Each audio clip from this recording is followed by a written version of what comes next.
এতিয়া বিভিন্ন বিষয় চলি আছে কাৰণ ২৬ আৰু বেছি সময়ও নাই গতিকে ২৬ নিৰ্বাচনৰ বাবে প্ৰতিটো দল বৰ্তমান সাজু হৈছে হিফালে যদি আমি বিপিএফ ইউপিপিএলৰ কথা লৈ চাওঁ এইফালে যদি আমি বিজেপিৰ কথালৈ যদি আহোঁ বৰ্তমান যি ধৰণে তেওঁলোকৰ ৰণকৌশল সেয়া আমি চিন্তন বৈঠকৰ সময়ছোৱাত দেখিলোঁ যে অহা সময়ছোৱাত তেওঁলোকে কেনেধৰণে ৰাইজৰ মাজলৈ যাব আৰু কি কৰিব বা সাংগঠনিক ভেটি তেওঁলোকে কেনেকৈ মজবুত কৰিব তাৰ মাজতে অখিল গগৈৰ ভাষ্য তেওঁ কেইবাটাও সন্দৰ্ভত তেওঁ বিটিআৰ সন্দৰ্ভতো তেওঁ কিছু কথা কিছু ভাষ্য তেওঁ প্ৰদান কৰিছে কাজিৰঙাত তেওঁ সংবাদ মেল সম্বোধন কৰি তেওঁ এইখিনি কথা উল্লেখ কৰিছে আৰু বিশেষকৈ তেওঁ উচ্ছেদিতসকলৰ কথাও তেওঁ উল্লেখ কৰিছে যে আচলতে উচ্ছেদ চলোৱাটো বিজেপিৰ এটা ষড়যন্ত্ৰ এটা ৰাজনীতি বা এক ভোট বেংকৰ স্বাৰ্থত বিজেপিয়ে এয়া এক ষড়যন্ত্ৰ কৰিছে কোনো ধৰণে বিজেপিয়ে নোচোৱাকৈ এই উচ্ছেদ বা এই বেদখলকাৰী কথাবোৰ আনিছে বা টেগবোৰ আনিছে কিন্তু তাৰ মাজত অখিল গগৈ উল্লেখ কৰিলে অসম গণ পৰিষদৰ কথা কাৰণ এতিয়া যেহেতু অসম গণ পৰিষদৰ মাজৰ বা ভিতৰৰ চৰা যিখিনি বিক্ষোভৰ আৰম্ভ হৈছে এক প্ৰকাৰ বিসম্বাদৰ আৰম্ভ হৈছে এক প্ৰকাৰ অসম গণ পৰিষদৰ তৃণমূল কৰ্মীসকলৰ মাজত যি ধৰণে এক তেওঁলোকৰ খুব তেওঁলোকৰ আৰম্ভ হৈছে যি ধৰণে তেওঁলোকৰ অসন্তুষ্টি আৰম্ভ হৈছে আৰু তাৰ ভিতৰত আমি কমলা কলিতা সত্যব্ৰত কলিতাৰ যি ধৰণে তেওঁলোকে আৰম্ভ কৰা ছয়গাঁৱৰ যিখন বৈঠক আছিলে যিখন তেওঁলোকৰ সভা আছিলে সেই সভাত আমি সেয়া বহিঃপ্ৰকাশ ঘটাও দেখিবলৈ পাইছিলোঁ আৰু তাৰ পিছত ধাৰাবাহিকভাৱে দেখিবলৈ পোৱা গৈছে অতুল বৰায়ো এটা কথা উল্লেখ কৰিছে যে সাংগঠনিক কাম কাজ নকৰাকৈ কোনোবাই টিকট বিচাৰিলে আমি টিকট দিব নোৱাৰোঁ বা এয়া কোনো চিনেমাৰ টিকট নহয় এয়া আচলতে দলীয় টিকট গতিকে তেনেকুৱা ক্ষেত্ৰত প্ৰথমতে কাম কৰিব লাগিব তাৰ পিছতহে তেওঁলোকে টিকটৰ আশা কৰিব পাৰিব বুলি ইতিমধ্যে সভাপতি গৰাকীও অসম গণ পৰিষদৰ তেওঁ উল্লেখ কৰিলে তৃণমূল কৰ্মীৰ মাজত অসম গণ পৰিষদৰ সভাপতি অতুল বৰা আৰু কেশৱ মহন্তক লৈ তেওঁলোকৰ যি ক্ষোভ যি বিক্ষোভ যি অসন্তুষ্টি সেয়া এতিয়া ৰাজ্যৰ বিভিন্ন প্ৰান্তত দেখিবলৈ পোৱা গৈছে অৰ্থাৎ বহিঃপ্ৰকাশ ঘটিছে এই বিষয়টো লৈ যেতিয়া সাংবাদিকে অখিল গগৈক প্ৰশ্ন কৰিলে তেতিয়া অখিল গগৈ উল্লেখ কৰিলে যে প্ৰকৃততে বিজেপিয়ে অৰ্থাৎ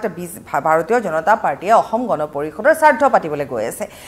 বিজেপিয়ে অগপক সৈতে মিত্ৰতা ঠিকেই কৰিব কিন্তু অসম গণ পৰিষদে যিমান পাব বুলি ভাবি আছে বা যি ধৰণে সমানে আগবঢ়াৰ কথা ভাবি আছে তেনেকুৱা একো নহয় কাৰণ বিজেপিয়ে তেওঁলোকক কোনো পৰ্যায়ে আগবাঢ়িবলৈ নিদিয়ে আৰু একে কুবে চাবলৈ গ'লে শেষ কৰি পেলাব আৰু তাত আচলতে কোনো ধৰণে যি ধৰণে বৰ্তমান যিটো পৰিস্থিতি সেই পৰিস্থিতিলৈ চাই অখিল গগৈৰ মন্তব্য যে তাত তৃণমূল কৰ্মীসকলে বিক্ষোভ প্ৰদৰ্শন কৰিছে বা তেওঁলোকৰ ক্ষোভ তেওঁলোকে ইতিমধ্যে উল্লেখ কৰিছে সেয়া তেওঁলোকে কৈছে কাৰণ তৃণমূল পৰ্যায়ৰ কৰ্মীসকলক আচলতে শীৰ্ষ নেতৃবৃন্দ বা বিজেপিয়ে কোনো ধৰণে তেওঁলোকক পাত্তা নিদিয়ে আৰু বিশেষকৈ যিসমূহ ঠাইত বিজেপিৰ বিধায়ক আছে তেওঁলোকেও আনকি অসম গণ পৰিষদৰ তৃণমূল কৰ্মীসকলক মিত্ৰতাৰ খাতিৰত বুলিও ভূক্ষেপে নকৰে অৰ্থাৎ তেওঁলোকৰ যিবোৰ সমস্যা আছে অসম গণ পৰিষদৰ তৃণমূল পৰ্যায়ৰ কৰ্মীসকলৰ যিবোৰ সমস্যা আছে বা আজি ইমান বছৰে তেওঁলোকে দলটোৰ বাবে যিখিনি ত্যাগ কৰিলে তাৰ কোনো মূল্য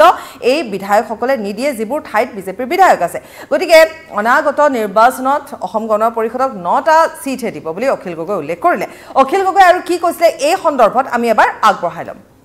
কিমান দূৰ জানো এবাৰ বিজেপিয়ে এজিপিক মোটামুটি মাৰি পেলাব বিজেপিয়ে এবাৰ মই জনামতে একেবাৰে সংখ্যালঘু মিয়া মুছলমানৰ সমষ্টিকেইটাক বাদ দি এবাৰ বিজেপিয়ে এজিপিক কেৱল 9টা সিট দিব তাৰমানে 9টা সিট তেওঁলোকে কণ্টেষ্ট কৰিব পৰা সিট দিব আৰু তাৰ ভিতৰত কেইটা জিকিটো সেইটো এজিপিৰ কথা 9টা দিলে মানে কেইটা জিকিব আপোনালোকে নিজে ভাবি লওক আগতে কেইটাত খেলি কেইটাত জিকিছিলে তেওঁলোকে গতিকে 9টা সিট দিব বুলি মই যিমান দূৰ মোৰ খবৰ আছে সেই খবৰ অনুসৰি বিজেপিয়ে অসম গণ পৰিষদক এবাৰ 2026 চনৰ বিধানসভা নিৰ্বাচনত কেৱল আৰু কেৱল কণ্টেষ্ট কৰিব পৰা সিট 9টা হেৰি দিব এই কেৱল আৰু কেৱল 9টা সিট এৰি দিয়াৰ ফলস্বৰূপে এজিপি এবাৰ মোটামুটি শূন্য হৈ যাব এজিপিৰ লিডাৰবিলাক বেছিভাগে সিট নাপাব আৰু সিট নোপোৱাৰ লগে লগে এজিপিত সাংঘাতিক ধৰণৰ বিদ্ৰোহ হ'ব আৰু ইতিমধ্যে আপোনালোকে নিজে দেখিছে যে য'ত আনকি বিজেপিৰ এমএলএ আছে তাত অসম গণ পৰিষদৰ কৰ্মীবিলাকক সামান্যতম কোনো সা সুবিধা নিদিয়ে সামান্যতম তেওঁলোকৰ কথা নুশুনে আনকি য'ত অসম গণ পৰিষদৰ এমএলএ আছে যেনেকৈ আমাৰ আমগুৰি সমষ্টিটোত আছিলে পুৰণা আমগুৰি সমষ্টিটোত তাতো অসম গণ পৰিষদে কোনো সিদ্ধান্ত ল'ব নোৱাৰে সিদ্ধান্ত লয় বিজেপিয়ে অৰুণোদয় কাট দিব সেইটো বিজেপিয়ে লয় অৰুণোদয় কাট দিব আপোনাৰ প্ৰদীপ হাজৰিকাই ল'ব নোৱাৰে অৰুণোদয় কাট দিব বা নামঘৰৰ লিষ্টখন কাৰ নামত আহিব সেই সিদ্ধান্তটো ল'ব পাৰে কোনে সেই সিদ্ধান্তটো ল'ব পাৰে জয়ন্ত হাজৰিকা নামৰ চালফাজনে বিজেপিৰ শিৱসাগৰৰ প্ৰাৰ্থিত্ব প্ৰত্যাশী জয়ন্ত হাজৰিকা নামৰ চালফাজনেহে কেৱল তাত সিদ্ধান্ত লয় গতিকে দেখা গৈছে যে অসম গণ পৰিষদক ৰাজনৈতিকভাৱে মোটামুটি ইতিমধ্যে শেষ কৰি দিলে এবাৰ শেষৰ গজালটো মাৰিব 2026 চনৰ বিধানসভা নিৰ্বাচনত বিজেপিয়ে অসম গণ পৰিষদক কেৱল 9খন আসন এৰি দি গোটেই শেষৰ গজালটো মাৰিব আৰু সেইকাৰণে যেহেতু মৰিবৰ সময় হৈছে অসম গণ পৰিষদটো শেষ মোটামুটি শেষ পৰ্যায়লৈ আহিছে গতিকে মৰিবৰ সময়ত সকলো আপুনি দেখিবচোন মুৰ্গীটা যদি মাৰি দিয়ে মৰিবৰ সময়ত বহুত ধপধপকৈ নাই সেইকাৰণে অসম গণ পৰিষদে অলপ ধপধপনি কৰিছে যদি সেই ধপধপনিতে যদি কেনেবাকে যি মানে মুৰ্গী মাৰিব খুজিছে তাৰ হাতৰ পৰা মুৰ্গীটো ওলাই যায় তেতিয়ালে বাছি যাব আৰু যদি আকৌ অতুল বৰা ডাঙৰীয়া বা কেশৱ মহন্ত ডাঙৰীয়াৰ কথা মতে মুৰ্গীটো যদি হুই দিয়ে তেতিয়াহ'লে আৰু এবাৰ আপোনালোকে স্বাৰ্থহে দেখিবলৈ পাব 2026 চনৰ নিৰ্বাচনটো অসম গণ পৰিষদৰ কাৰণে স্বাৰ্থ নিচিনা হ'ব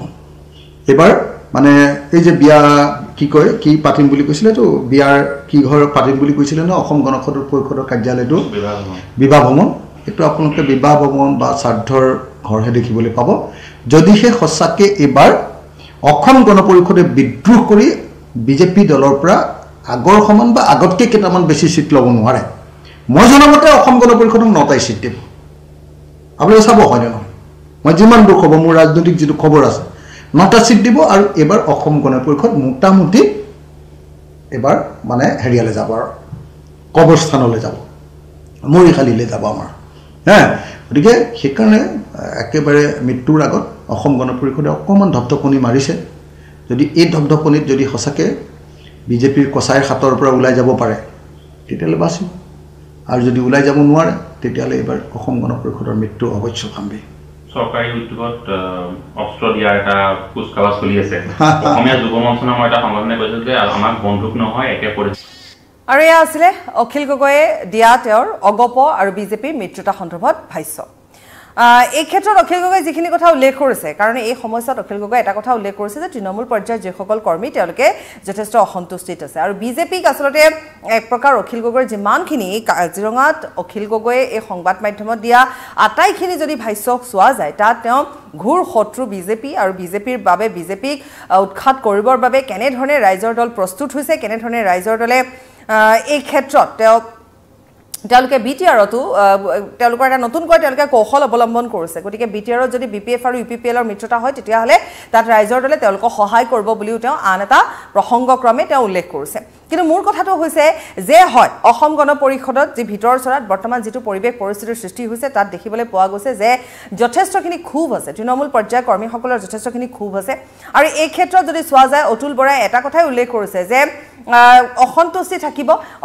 থাকিব তীব্ৰ অসন্তুষ্টি থাকিব কিন্তু আমি অনাগত দিনত আমি চেষ্টা কৰি যাম যাতে তেওঁলোকৰ সেই অসন্তুষ্টি নাথাকক বা সেই অসন্তুষ্টি তেওঁলোকৰ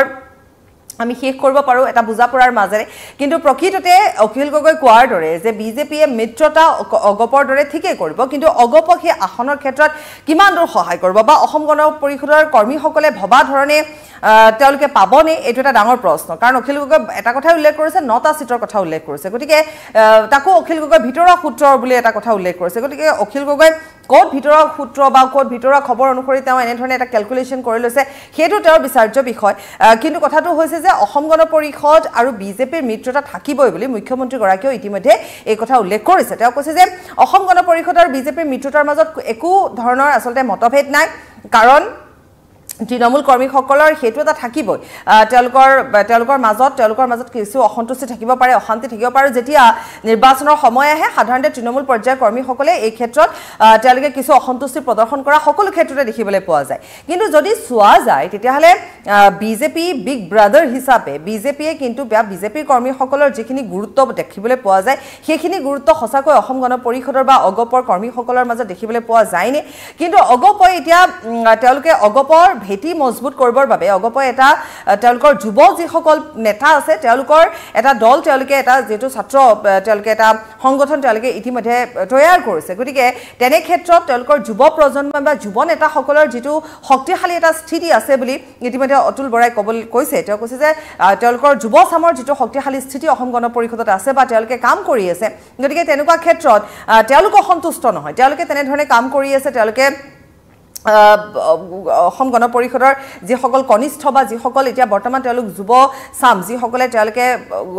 দলটোৰ বাবে কাম কৰি আছে সেইটো তেওঁলোকে অন্ততঃ তেওঁলোকে সন্তুষ্টিত আছে তেওঁলোকে কাম কৰি আছে তেওঁলোকে পৰ্যায়ক্ৰমে কাম কৰিছে তেওঁলোকে দলটো শক্তিশালী কৰিবলৈ তেওঁলোকে চেষ্টা অব্যাহত ৰাখিছে আৰু লগতে তেওঁলোকে মিত্ৰতাক লৈ কোনো তেওঁলোকৰ অসন্তুষ্টি নাই কিন্তু সমান্তৰালভাৱে যদি চোৱা যায় জ্যেষ্ঠ যিসকল লোক আছে অসম গণ পৰিষদৰ পুৰণি যিসকল লোক আছে যিসকল জ্যেষ্ঠ লোক আছে তেওঁলোকৰ মাজত অসন্তুষ্টি তীব্ৰতৰ হৈ পৰিছে আৰু তাকে লৈ অতুল বৰাই ইতিমধ্যে কৈছে যে তাৰ কাৰণে বা টিকট লাভৰ কাৰণে এনে ধৰণে কলে নহয় কাৰণ টিকট সিনেমাৰ টিকট নহয় গতিকে তাৰ বাবে কষ্ট কৰিব লাগিব কাম কৰিব লাগিব ভেটি কাম মজবুত কৰিব লাগিব সাংগঠনিক কাম কৰিব লাগিব তেতিয়াহে টিকট তেওঁলোকে লাভ কৰিব কিন্তু